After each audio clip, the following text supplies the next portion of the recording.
पुराने जमाने की बात है। व्यापारी था। ऊँटों पर सामान लाद कर वो शहर शहर जाता और व्यापार करता। उसके पास 5 ऊँट थे। एक बार सामान बेचकर वो वापस अपने देश लौट रहा था। रास्ते में रात हो गई तो वो एक सराय पर रुका। सराय के बाहर एक पेड़ के नीचे व्यापारी अपने ऊँटों को बांधने लगा। 4 ऊँट बांध दिए, मगर 5वें ऊँट को बांधने के लिए एक रस्सी कम पड़ गई। जो खड़ा था उसे इंतजार था कि मालिक उसे भी खूंटे से बांधे तो वह भी बैठकर जुगाली करे और अपनी थकान मिटाए, मगर मालिक परेशान था। एक रस्सी रास्ते में कहीं खो गई। अब ऊँट को कैसे बांधे? यदि बांधा न गया तो ऊँट रात को कहीं चला न जाए।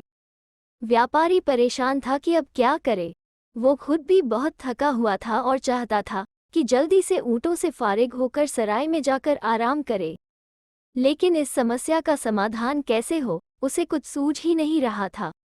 जब कुछ नहीं सूझा तो व्यापारी सराय की ओर चल पड़ा।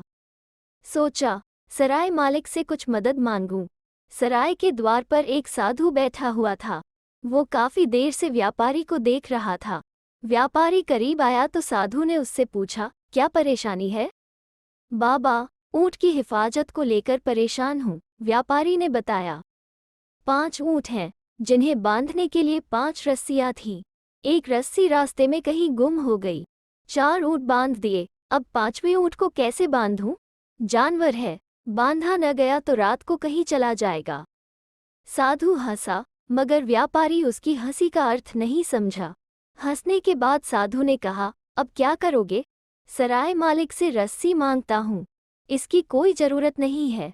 जाओ, 5वें ऊँट को वैसे ही बांधो जैसे 4 ऊँटों को बांधा है। मगर रस्सी? मैंने कहा न, रस्सी की कोई जरूरत नहीं। जाओ, कल्पना की रस्सी से ऊँट को बांध दो। मतलब सिर्फ बांधने का अभिनय करो, वैसे ही जिस तरह तुम हमेशा उसे बांधते हो। फिर वो कहीं नहीं जाएगा। व्यापारी ने साधु की बात मान ली और वापस जाकर ऊँट को काल्पनिक रस्सी से बांधने लगा। उसने वैसा ही अभिनय किया जैसे सचमुच की रस्सी से उसे बांध रहा हो। ऊँट के गले में रस्सी का काल्पनिक फंदा डाला, फिर रस्सी का दूसरा सिरा पेड़ से बांध दिया, और ये देखकर व्यापारी के आश्चर्य का ठिकाना नहीं रहा कि उस काल्पनिक रस्सी से बंधते ही ऊँट इत्मीनान से बैठ गया। मालिक ने उसके आगे चारा डाला तो वो मजे से खाने लगा। साधु का शुक्रिया अदा करके व्यापारी सराय में चला गया, खाया पिया और सो गया। सुबह हुई। व्यापारी को अब अपने आगे के सफर पर निकलना था। नहा धोकर और जलपान आदि करके व्यापारी सराय से बाहर आया। बंधे हुए ऊँट खोले, ऊँट उठकर चल दिए। उसने उस ऊँट को भी हाँका जिसे काल्पनिक रस्सी से बांधा था, मगर वह नहीं उठा। व्यापारी ने ऊँट को पहले पुचकारा, फिर दुलार कर उसे उठाना चाहा, मगर ऊँट नहीं उठा। व्यापारी को उसके अड़ियलपन पर बहुत गुस्सा आया। उसने उसे डंडे मारने शुरू कर दिए। अरे मर्दूद, उठता क्यों नहीं? तभी साधु वहां आ गया। इस बेजुबान पर क्यों जुल्म कर रहे हो? देखिए न बाबा, ये कमबख्त उठता ही नहीं।